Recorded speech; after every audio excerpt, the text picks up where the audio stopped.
날마다 쓰는 나의 신앙일기 TV 데일리 큐티 나무향기입니다.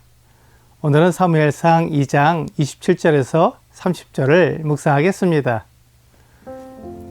하나님의 사람이 엘리에게 와서 그에게 이르되 여호와의 말씀에 너희 조상의 집이 애굽에서 바로의 집에 속하였을 때 내가 그들에게 나타나지 아니하였느냐? 이스라엘 모든 지파 중에서 내가 그를 택하여 내 제사장으로 삼아 그가 내 제단에 올라 분향하며 내 앞에서 에봇을 입게 하지 아니하였느냐? 이스라엘 자손이 드리는 모든 화제를 내가 내 조상의 집에 주지 아니하였느냐?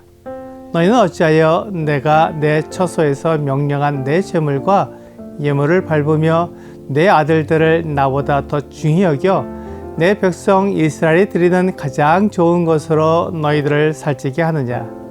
그러므로 이스라엘의 하나님 나 여호와가 말하노라. 내가 전에 내 집과 내 조상의 집이 내 앞에 영원히 행하리라 하였으나 이제 나 여호와가 말하노니 결단코 그렇게 하지 아니하리라.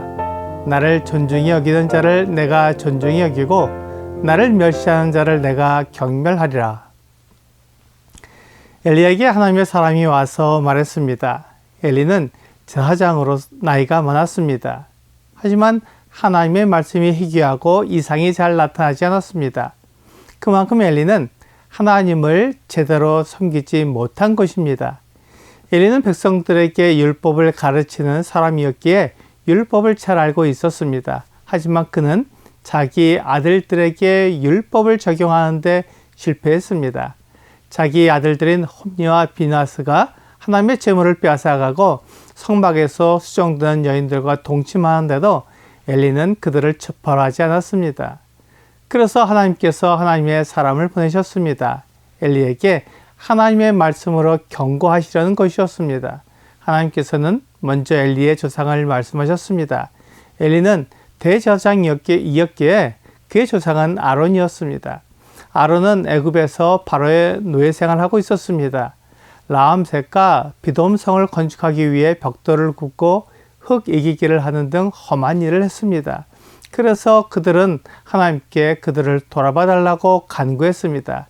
출애굽기 2장 23절부터 25절은 여러 해 후에 애굽 왕은 죽었고 이스라엘 자손은 고된 노동으로 말미암아 탄식하며 부르짖으니 그 고된 노동으로 말미암아 부르짖는 소리가 하나님께 상달된지라.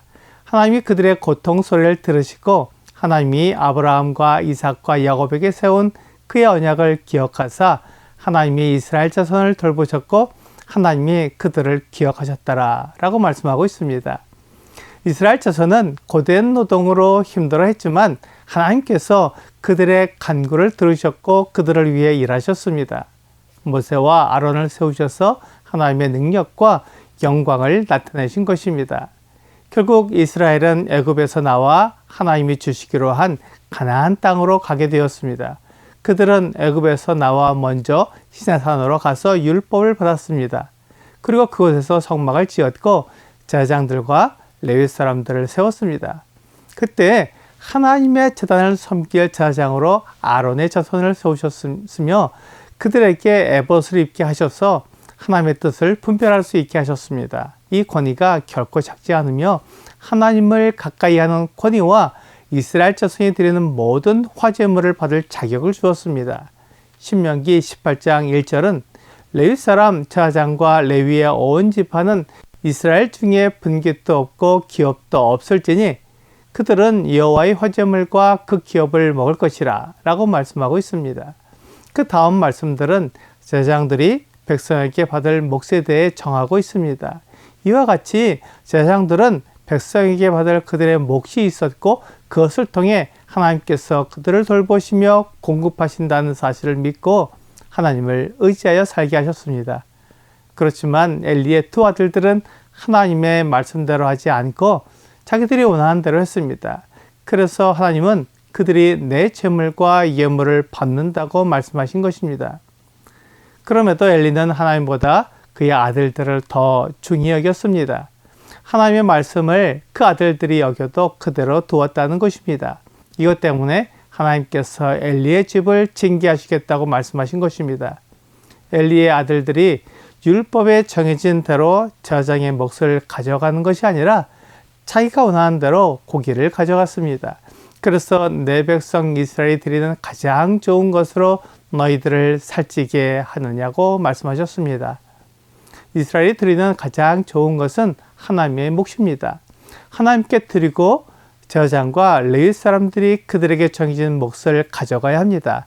그렇지만 엘리 아들들은 그렇게 하지 않고 자기들이 원하는 고기를 가져갔습니다. 이것이 하나님을 무시하는 것이며 하나님을 멸시하는 것입니다. 이것으로 우리는 엘리가 보이는 것을 위해 보이지 않는 것을 무시했다는 것을 알 수 있습니다. 하나님은 보이지 않는 것이 더 중요하다고 말씀하셨는데 엘리는 보이지 않는 것에는 관심을 가지지 않았습니다. 그것 때문에 엘리가 영적으로 문제가 있으며 그의 때에 하나님의 말씀이 나타나지 않고 이상이 보이지 않았다고 말씀한 것입니다. 물론 엘리가 대제사장이기에 그를 통해 하나님께서 이스라엘 백성들에게 하실 일을 하십니다. 하지만 엘리가 하나님의 말씀을 따르지 않기에 그에게 하나님의 말씀을 하시지 않고 이상도 나타내지 않으신 것입니다.